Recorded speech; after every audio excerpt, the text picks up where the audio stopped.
Boa noite para todos os internautas que neste momento estão nos assistindo, a todos os amigos espíritas. Nós passaremos agora, a partir desse momento, as perguntas e respostas segundo a visão espírita. Perguntamos inicialmente ao nosso amigo Adriano. Temos perguntas aí, Adriano? Sim, temos aqui algumas separadas pela internet, né, dos nossos amigos internautas. A primeira que eu separei aqui é sobre qual minha missão na Terra, como posso descobrir. Como descobrir, aí tinha uma outra mais ou menos igual, coloquei as duas juntas. Como descobrir a missão aqui na Terra, que na verdade é a repetição da primeira. Em algum momento, quando chegamos em certa idade, começamos a ter algumas dúvidas. O que fazer? Para que estou aqui? Para onde tenho que ir? De onde vim? De onde veio? Né? Daquele detalhe. E perguntamos, fulano de tal faz isso, melhora para a comunidade, outros são escritores, professores, né? Então, nesse primeiro momento, a gente tem que descobrir qual que vai ser a nossa profissão. Mas não para por aí, porque a gente também tem as missões que trata do amor, do Evangelho, da evolução nossa e do nosso próximo, né? E aí pergunta, todos nós temos sonhos, materiais e imateriais. Muitas vezes deixamos os sonhos imateriais, que é o sonho da alma, em decorrência do sonho da matéria. E quando acontece isso, e está muito intenso essa matéria, vem para a gente a tristeza e a dúvida de novo. O que fazer? Nessa hora, nós temos que buscar a palavra de Deus que nasce no nosso coração e falar assim, o que me faz feliz? O que me coloca, não orgulhoso, mas sinto prazer em fazer. Tem gente que consegue unir as duas coisas. Pergunta o professor, o que você queria fazer? Você não, eu queria ensinar. E a profissão dele é como professor. Então, ele ensina com gosto, né? É aquele professor autêntico. Então, muitos conseguem conciliar a felicidade à própria profissão. Mas isso não quer dizer que você não possa ajudar também. Por exemplo, esse professor que é feliz em ensinar, ele pode ser voluntário em uma creche, em uma casa espírita, em um salão paroquial, dando catequese, né, para poder ir em outras religiões também. Então, em apoio à comunidade do bairro, quem sabe montando uma escolinha para os mais idosos, os mais velhos, para poder alfabetizá-los. Isso traz felicidade, uma felicidade tamanha, e está melhorando o mundo. Então, a primeira coisa que nós devemos começar a perguntar para a gente, que é, independente do dinheiro, da matéria, o que me leva lá na frente? O que me faz transpor as dificuldades? É o amor. Amor por aquilo que a gente faz, distribui. É ajudar na casa espírita, na sopa, no acolhimento ao pessoal de rua. Então, essa pergunta de qual a missão daqui na Terra, a gente vai ficar frustrado se começar a olhar ícones nossos, contemporâneos, não precisa ser lá muito longe, não. Chico Xavier, Divaldo Franco, Irmã Dulce, Papa João Paulo II, em todas as áreas. Nas ciências, né? Einstein, eu esqueci o nome daquele outro, tinha distrofia muscular, um físico, eu esqueci o nome dele, Steve Hawking. Então, tem essas pessoas que deixam um legado fabuloso ao mundo. Isso não quer dizer que o nosso tem que ser desse tamanho. Uma coisinha simples, pegando o exemplo do professor com a escola, alfabetizando os mais idosos, a felicidade que um velhinho fica, em vez de colocar a digital dele, assinar o nome, é de arrepiar. Então, todos nós temos o lado profissional e o lado afetivo, o lado amoroso. Esse nos dá mais prazer, nos dá o bônus espiritual do amor. Quer completar alguma coisa, Vicente? Então, pode passar então para a segunda aí, por favor. Bom, eu tenho uma pergunta aqui, está formulada da seguinte forma. Gostaria de saber se a pandemia do Covid-19 é uma aprovação coletiva. Neste caso, todos vão ter que passar por ela? Olha, que na verdade o que está acontecendo conosco é uma aprovação coletiva?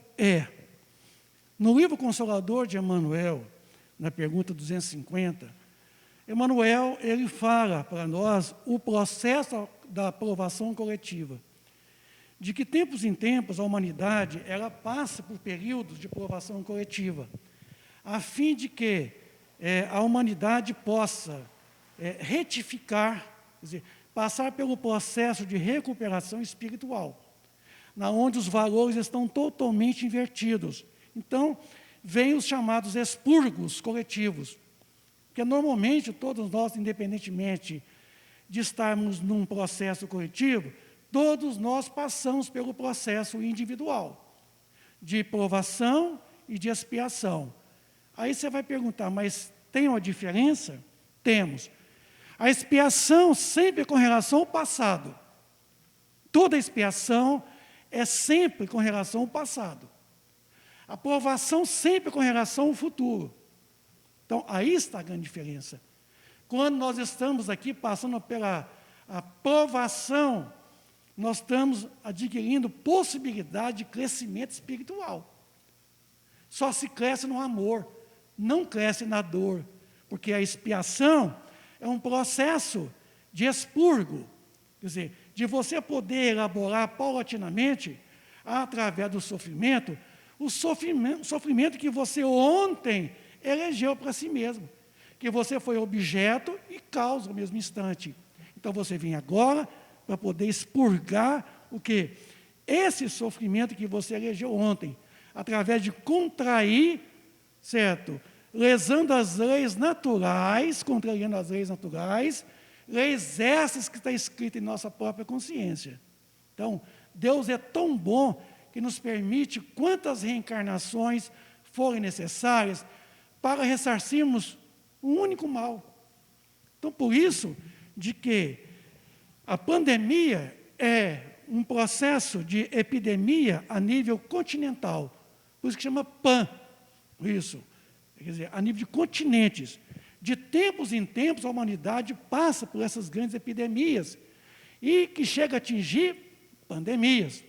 E o Covid-19 é uma grande oportunidade de nós estarmos agora expurgando todas aquelas toxinas que nós inoculamos no passado, que está no nosso corpo mental, na nossa mente, e que é preciso dispormos dela para nós sublimarmos o nosso perispírito. Então, a presença do vírus em nós, certo? É uma grande contribuição que nós achamos que o vírus é o causador do mal, e não é o vírus o causador do mal. O mal reside em nós. O mal não reside no vírus. O vírus não é célula, o vírus não é considerado um ser vivo. Ele é considerado, quer dizer, uma pequena partícula formada de quê? De substâncias químicas, dentre elas o carbono, o hidrogênio, o oxigênio, o nitrogênio. Então, ele é um coletor, ele é um mata-borrão, ele é um abutre dos nossos organismos. Então, a partir do momento em que o vírus penetra em nós, ele não tem nenhuma informação genética.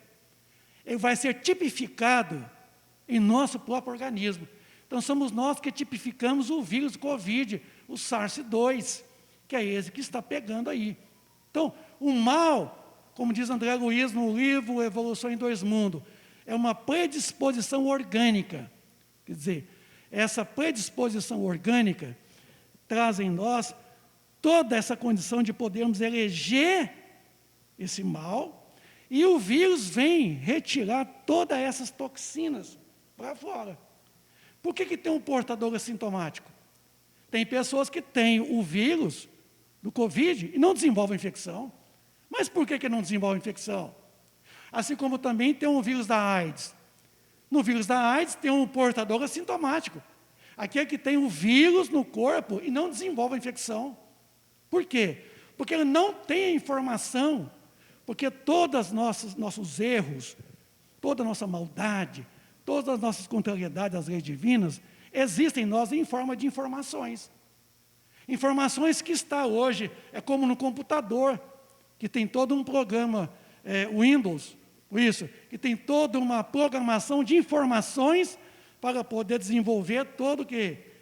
Um processo atendendo às nossas necessidades. Assim nós inoculamos, então, essas informações com os nossos abusos intelectuais, abusos morais, abusos e abusos.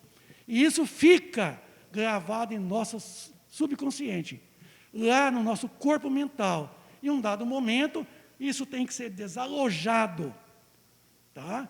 Se foi através do corpo físico que nós inoculamos, tem que ser o corpo físico também que vai poder expurgar essas toxinas. Aí vem, então, as chamadas provações coletivas, de que lá, Claire Duplantier, no livro Obra Apóstolos, deixou muito claro a provação coletiva. Ela trata lá com muita propriedade, que eu aconselho a vocês a dar uma lida para ver, a questão da provação coletiva. Então, estamos vivendo os ais do Apocalipse, que é essa grande oportunidade de nós passarmos por uns processos de expurgo coletivo, a fim de aliviar essa carga tóxica que nós carregamos em nosso corpo mental, em nossa mente. Então, o Covid é esse grande aliado que vem nos favorecer esse expurgo, em que nós o percebemos que ele é prejudicial. Mas é a cura da alma, meus amigos, certo? A alma está enferma, então é preciso a cura da alma. Então, a doença é a enfermidade da alma. A doença é a retratação da enfermidade da mente no corpo físico. Então, por isso que nós temos os cânceres, que não se tem cura. Certo? Por quê? O câncer é uma forma de expurgo daquilo que nós carregamos em nosso subconsciente, nosso inconsciente, nosso corpo mental, para ser desalojado num dado momento. Então, se considera assim o Covid-19, essa pandemia, um processo de provação coletiva, que nós chamamos de quê? De expiação coletiva, que é o expurgo, expurgar. Porque expiação é uma palavrinha que vem em formato de duas vocábulos, ex, purgar. Ex, fora, purgar, fora. Certo? É como se fosse espremer um furúnculo, que você o espreme. Para quê? Para expurgar a infecção que está dentro ali do tumorzinho. Então, você espreme e aquilo sai, para você ficar livre da infecção, que são células mortas. Nisto o vírus entra em nós, encontra o terreno propício. As informações, nós o tipificamos o vírus e passamos para ele toda uma informação genética, que é nossa. E o vírus, então, aproveita a situação das proteínas, se multiplicam, se nutrem, se reproduzem de forma desarvorada, tomando parte do órgão, bloqueando a função que está na mente em relação ao órgão. Aí sobrevêm os sintomas, a infecção e variados as partes do corpo físico que sofrem com o Covid-19. Uns experimentam problemas respiratórios, circulatórios, mentais, renais, enfim. O vírus é um verdadeiro abutre que vem alimentar dessas impurezas, dessa coisa tóxica que a nossa mente carrega. Então, por isso que está dizendo, está perguntando aqui, vamos todos ter que passar por isso? Eu não diria todos, mas todos aqueles que estão, de certa forma, contraídos às informações para serem elaboradas. Esses que têm em si as informações vão ter que colocar para fora. Então, certamente vai contrair o vírus, vai ter sintomas variados, mais ou menos leves e outros mais ou menos graves, até mesmo a própria morte do corpo físico. Vai depender de cada um, cada um. Cada caso é um caso. Então, é muito diferente um caso em relação aos outros. Tem gente que tem uma leve dor de cabeça, um simples dor de garganta, outros perdem o aroma, o sabor, enfim, são variados os sintomas da presença daquele que nós achamos o agressor, que não está nos agredindo, somos nós que estamos agredindo mesmo.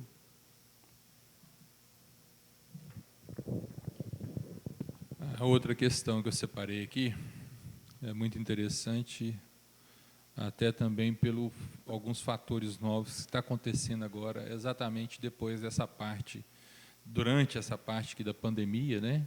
E acredito que vai estar acontecendo mais intensamente ainda.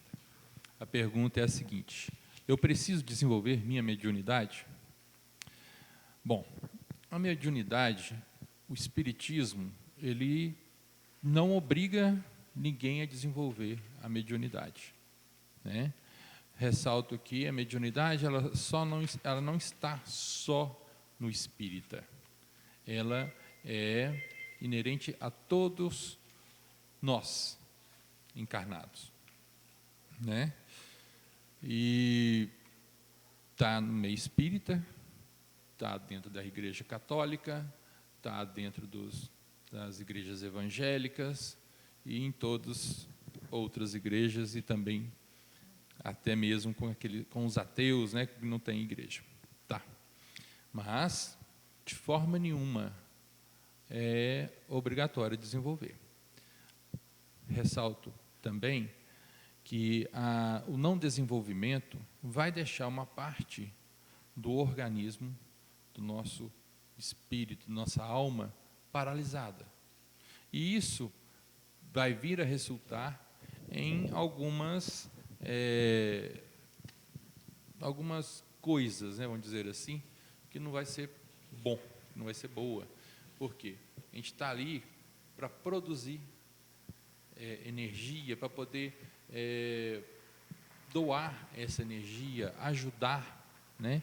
A mediunidade, ela não vem tanto para o médium, ela vem mais para as pessoas que podem ajudar, aí nesse caso, encarnados e desencarnados.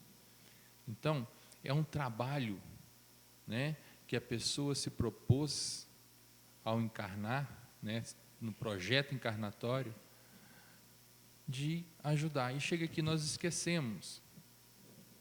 E, sim, provoca alguns males o não desenvolvimento, né? Mas tudo na sua hora, no seu tempo, né?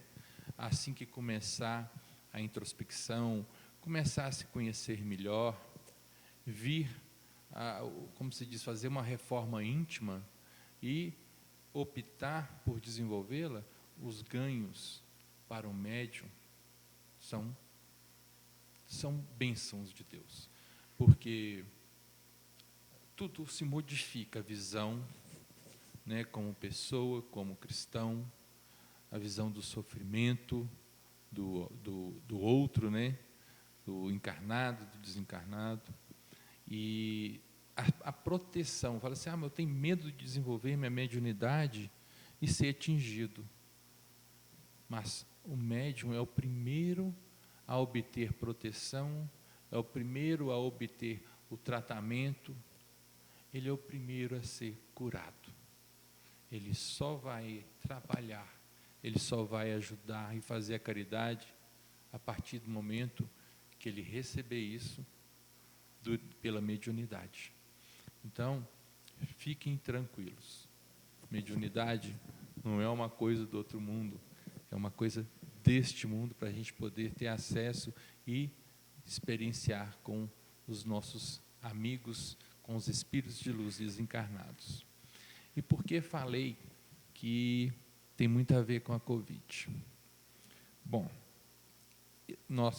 existem vários estudos da própria doutrina espírita, né, que, igual o Vicente explanou tão bem aqui agora, não vou nem chegar a pegar essa, como se diz, entrar nessa parte que foi muito bem feita, porque é o expurgo. Então, é a espiritualidade utilizando o vírus para poder fazer os expurgos de nós humanos, dos nossos erros, né? E essa virada que a humanidade está tendo, esse silenciar para depois acordar, né? Essa hibernação que nós fomos obrigados a ter, está acontecendo de muitos jovens e crianças começar o afloramento da mediunidade mais cedo. Sempre teve jovens, médiuns, crianças, só que nós temos acompanhado no acolhimento fraterno, que eu faço parte, né, de famílias que estão chegando aqui assustadas com os filhos. Primeira coisa, não precisa te assustar. Segundo, procurar uma casa espírita, né, que se baseia na doutrina de Kardec, que foi compilada por Kardec, né, ditada pelos espíritos, que tem conhecimento, tem um know-how para poder ajudá-los, independente da religião que frequentem, né, que tem que seguem, né? Não se preocupem, a intenção não é trazer para o espiritismo, a intenção é espiritualizar, né? Cristianizar, vamos dizer assim.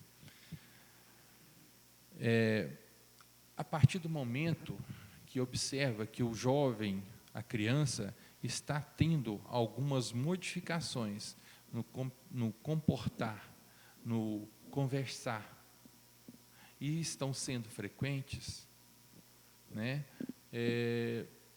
Muitos pais levam a psicólogo, lógico, tem que olhar também a parte física, né? Se for necessário dar medicamento, mas se atentem, as mudanças estão aí, e essa mudança está fazendo acelerar esses jovens, essas crianças que vieram para poder experienciar a parte da mediunidade, sim.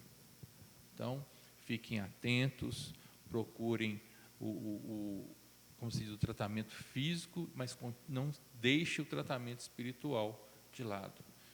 Mais uma vez, reforço, dentro desse tratamento espiritual, a doutrina espírita, ela é a que mais tem conhecimento para poder ajudar estes jovens, essas crianças e essas famílias.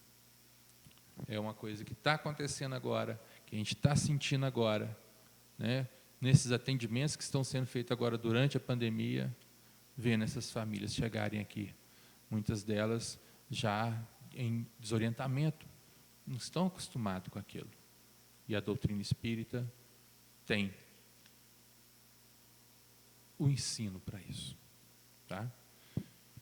Vicente, quer concluir com mais alguma coisa dessa parte dos jovens? Não, é isso mesmo.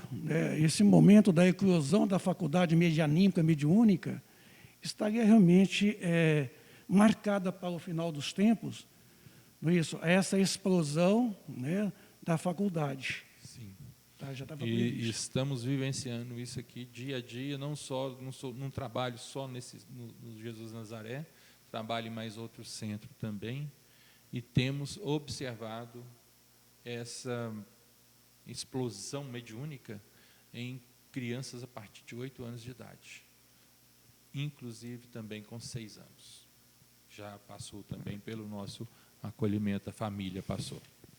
E que devem ser orientados e não levados para as reuniões mediúnicas, Sim. levados para as evangelizações da criança, a mocidade espírita, ser orientados, porque o organismo das crianças são muito debilitados, são muito frágeis. Não teria condições de lidar com essa liberação da capacidade medianímica, a qual produz o fenômeno mediúnico. Por isso que tem que ser muito bem orientados. E estou observando que as crianças, de certa forma, estão tranquilas. Os jovens estão tranquilos.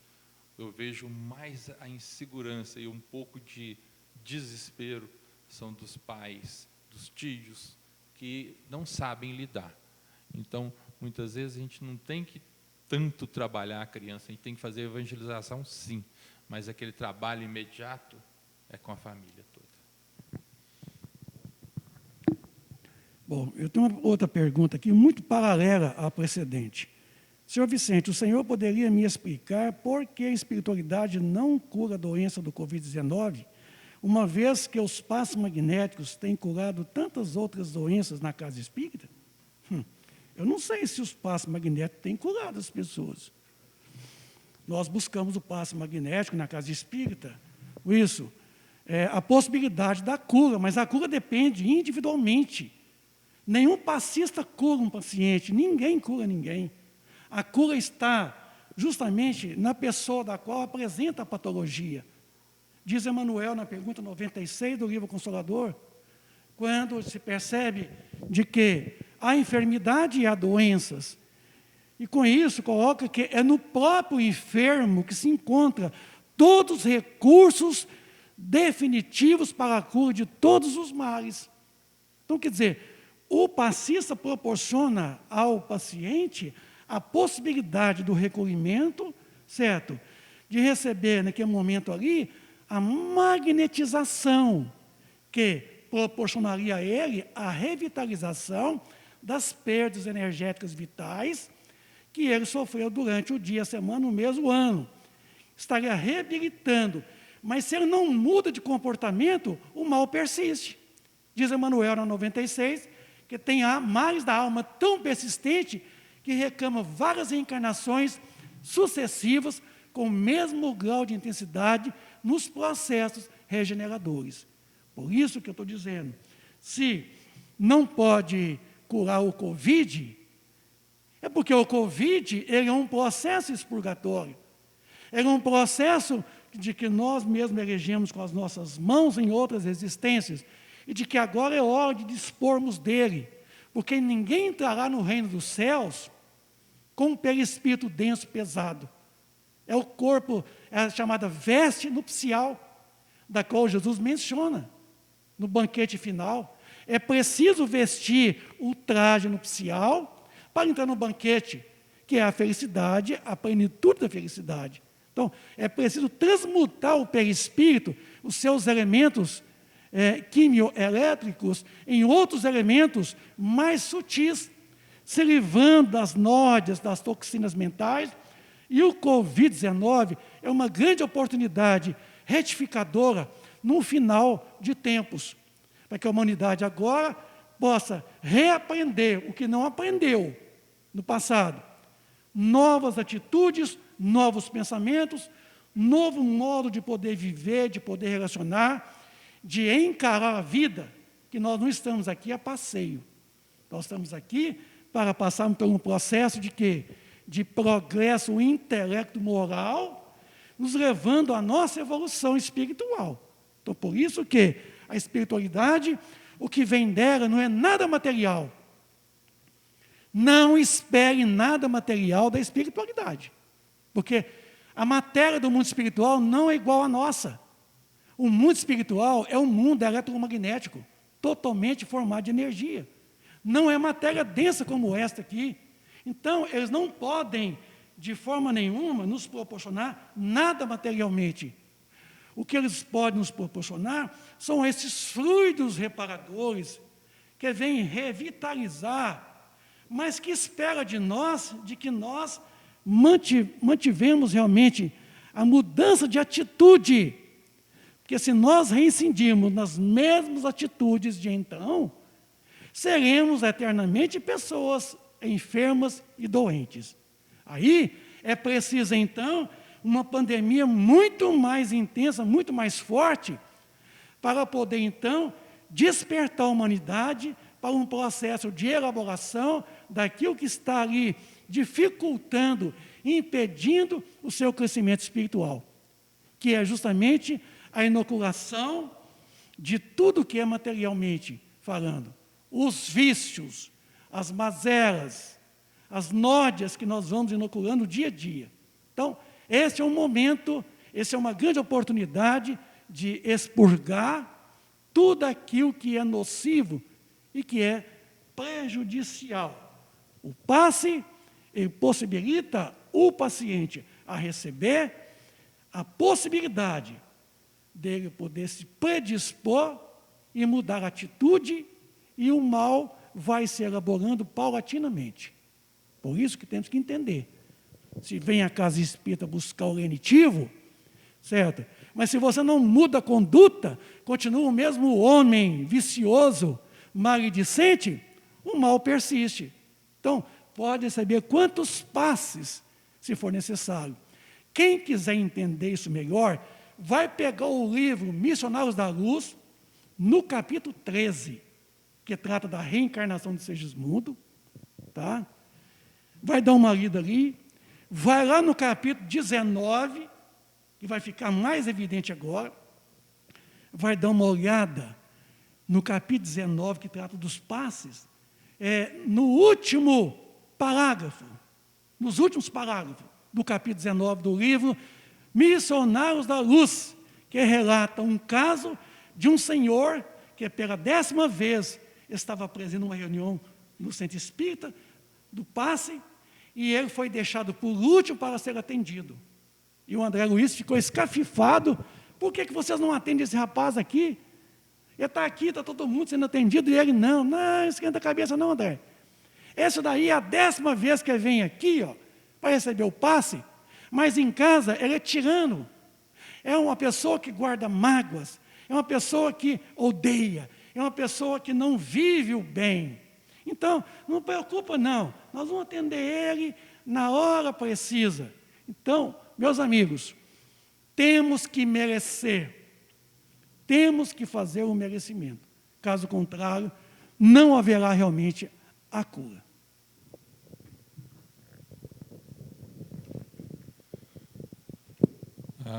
Mais uma pergunta aqui, que na verdade abrange outras 3. É a seguinte: posso sofrer obsessão durante o sono noturno? Não entendo por que acordo com cansaço, mesmo depois de uma noite inteira de sono. Estou sendo vítima de obsessão noturna? Aqui vou falar o seguinte, pegar uma certa fala do Chico, né, Chico Xavier, que disse o seguinte: os espíritos obsessores, muitos deles, são altamente treinados na técnica de hipnotizar. Quase sempre eles hipnotizam as suas vítimas quando elas se retiram do corpo no momento do sono. Por esse motivo, muita gente acorda mal-humorada e violenta. Se soubéssemos o que nos espera no além, não dormiríamos sem recorrer aos benefícios da prece. Os espíritos que nos são desafeto ficam à espreita. Se não tivermos defesa, eles farão conosco o que bem entenderem. Há obsessões terríveis que são programadas durante o sono. Toda noite é uma sessão de hipnose. De repente, é uma agressão violenta dentro de casa, um crime inexplicável. Terminou a fala do Chico. Então, a principal defesa nossa é o bom pensamento, o bom proceder, ter uma vida não desregrada, né? Ter uma vida mais dentro da moral, da ética, né? Dos bons costumes, e orar e vigiar. A importância da prece noturna, que nós aprendemos quando éramos criancinhas, né? E muitos vão deixando essa oração noturna de lado. Como diz Chico, se todo mundo soubesse o que acontece conosco quando deixamos o corpo, a prece noturna não seria negligenciada. Mas não é aquela prece que você chega, reza um Pai Nosso, Ave Maria, nem sabe o que rezou. Está no meio da oração, você não sabe se está rezando Pai Nosso, está rezando Ave Maria. Isso acontece, né? Acontece. Então, o que tem que rezar? É rezar com o coração, fazer uma prece sincera, né? Uma conversa com Deus. Sincera vale muito mais que 10 Ave Maria e 10 Pai Nosso ali sem saber o que está rezando. Essa oração sincera, no meio dela, peça a ajuda do seu benfeitor espiritual, do seu anjo guardião, do seu anjo da guarda, para poder iluminar o caminho a seguir de aprendizado noturno. Eu não me recordo agora quem, mas o Vicente teve um espírita que aprendeu tudo que sabia durante o sono noturno. Eu já li isso em algum livro, não estou lembrado qual que é, se você sabe qual que é, não. Foi tendo aprendizados noturnos. Aí que ele depois começou a se desenvolver. Eu não estou lembrado, eu já li isso em algum livro, não estou lembrado qual. Então, o aprendizado que nós temos durante o nosso sono, ele vem com essa intuição que a gente de vez em quando tem, de vez em quando não, sempre temos, quando precisamos de fazer alguma coisa. Esse carinho que a gente tem lá no mundo espiritual, nós temos que solicitar antes de dormir. Porque o que fazemos de dia, se levarmos uma vida desregrada, vamos estar desregrados no sono também. Vamos estar fazendo a mesma coisa errada durante o sono. Aí não tem como ter aquele sono reparador. Vai levantar nervoso, vai levantar insultando todo mundo, brigando com todo mundo. É a obsessão noturna. Mas nós é que damos oportunidade para esses obsessores. A defesa somos nós. É o bom proceder, como eu falei, é a oração. É a mudança de atitude que o Vicente citou ali a respeito do passe. Não adianta a pessoa tomar passe. Aqui você, não vou rezar não. Tá bom, já tomei passe. Mas se ela não modificar por dentro, ela pode tomar passe, ela pode fazer a oração dela até sincera, em certo ponto. Mas se ela não mudar, não promover a reforma íntima dela enquanto estiver acordado, enquanto estiver no dia a dia, vivendo perante a comunidade, perante a família, não resolve. Porque ela não não modificou, não provocou aquela mudança, que o Espírito, ao encarnar e vir a alma, viemos a ser alma, procurou.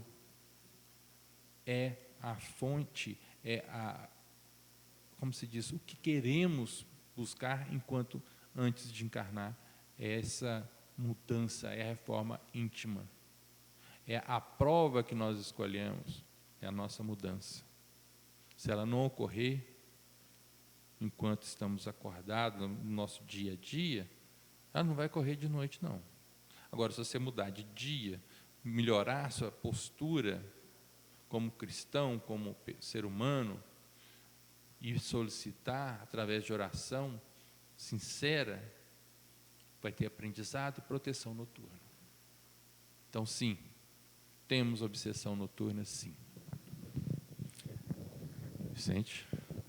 Bom, acredito que nós estamos finalizando a sessão de perguntas e respostas. Queremos agradecer o carinho e a atenção de todos vocês, amigos internautas, espíritas e não espíritas, que, se houverem dúvidas, poderão recorrer ao site do Centro Espírita Jesus de Nazaré, Centro Espírita Jesus de Nazaré, fazer as suas perguntas, tirar as suas dúvidas, e nós estaremos aqui, mediante a essa breve exposição de 45 minutos, respondendo às suas perguntas. Então, foi um prazer muito grande estarmos com vocês mais uma vez. O Centro Espírita Jesus de Nazaré agradece a audiência e agradece a espiritualidade pela companhia desta noite. Uma boa noite para todos, fiquem com Deus. Uma boa noite, fiquem com Deus. Muito obrigado.